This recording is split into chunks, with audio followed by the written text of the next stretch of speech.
Hi, this is Daniel Walthers from Winding Woods Ranch, and I'm here to basically show you one of the clutches of pied crows that we raised this year, and kind of how I house them and raise them and what we do to make them just great birds when you get them. One of the things we do is we actually whistle train them. When I feed them, from day one, we blow whistle. And the reason we do that is so that when we ask them to come, when we fly them, they hear the whistle, they know what that means, and they'll come to us. And it's not just for that, but it also breaks patterns. Meaning, if they're doing something we don't like, we blow the whistle, they think of something good, they think, oh, we're going to get a treat. It'll break that pattern, and it makes it hard for them to get back to what they were doing. So there's a couple uses for actually the whistle. I'm going to show you the food that I use. These guys are about 6 weeks old. And I don't know if Matthew can see that, but we've got the RC20, which is a pellet, and I soak it. I've got it in glass so you can see it. And I use a small spoon. I use actually a baby spoon that you can buy it like at Walmart in the baby section, or you can use a plastic spoon, but I like the little one because it's easy to fit in their mouth. This has got meat in it. I want to show you the consistency. See how loose that is? And I add things to this meat. I add calcium, I add diatomaceous earth, I add probiotics. And so the whole time I'm raising them, they get both of these. I'm going to set one down because it's hard for me to hold them both. And we're going to go in the cage, and I'm going to talk about John's bird. He's got a great bird. We're shipping it tomorrow. And I want to show you, as you go in the cage, this is a double door entry, which is what I suggest. Matthew's going to come with me. We're going to walk right in here. We're going to shut the door. It's going to be kind of weird on that camera, but I'm going to go in, and Matthew's going to stay by the door. Now, you can see I've got lots of perches here. I don't have a lot of other things except perches because I want these guys to learn to fly. They just came from their nests that we keep them in the boxes. And we even had those boxes out here and let them start climbing around out of the boxes. Then I removed the boxes, and we're teaching them to fly at this point. And what I want them to do is when I walk into the cage and blow my whistle, I want them to fly to me, and then I will feed them. And it's part of the training, part of what we do. The one in the middle there is John's bird. And the reason I know that, it's got a white toenail right there in the middle. And you can see the anklets that are on them. These are little black anklets that I put on them about a week or two ago. So they're used to those, and you can see they're flying back and forth. I'm going to walk in here. They've got a shelf. And this shelf, I keep it closer when we first start teaching them to fly, and then we move it farther away. And usually, let's see here. I'm going to go ahead and feed them, and John's bird right here usually is the first one to come. He's a little, I think, anxious because he sees Matthew there. Are you hungry? Come here, buddy. Come on. You're not hungry, are you? Come here. Come on. But the key is, in the beginning, is you want it to actually fly to you. Usually when I come in the cage, they're all on top of me. They just can't wait to get to me. And then I go ahead and feed them. Let's go ahead. Let's just come here, buddy.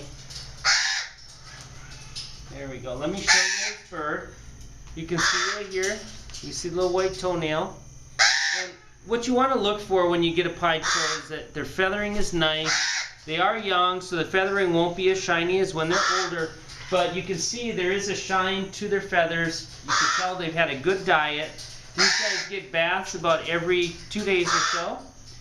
And let me go ahead. Are you guys hungry? Here you go.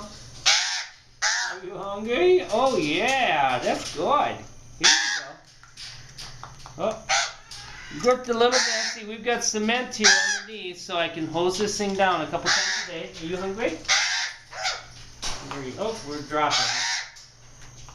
They love this stuff. There you go. Good. Let's go over here. Oh, there's one on the floor. Let me see if he'll come up. Come here. Are you hungry? And like I say, they're just learning to fly. There we go. Up here. And they're wearing their anklets. And the next step is we're going to start using straps on them and actually teach them to, there you go, to come with us and stay on our arms. So I brought some straps with me, and I'm going to take John's bird. What are you doing, buddy? You look like you want to come. Come here. Come. And I say, come. There you go.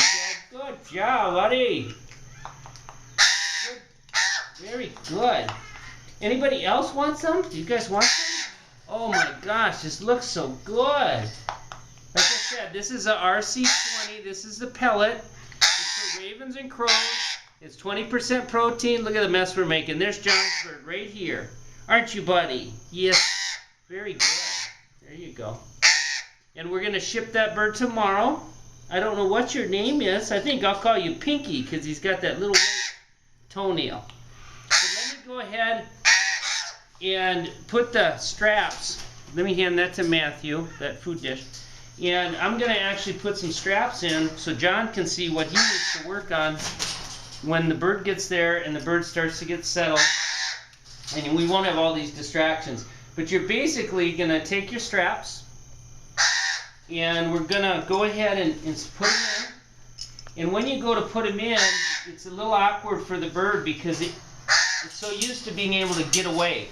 So what I'll do is I got to stay with the bird, grab the anklet and just put it through. Oopsie. And he's gonna try to get away.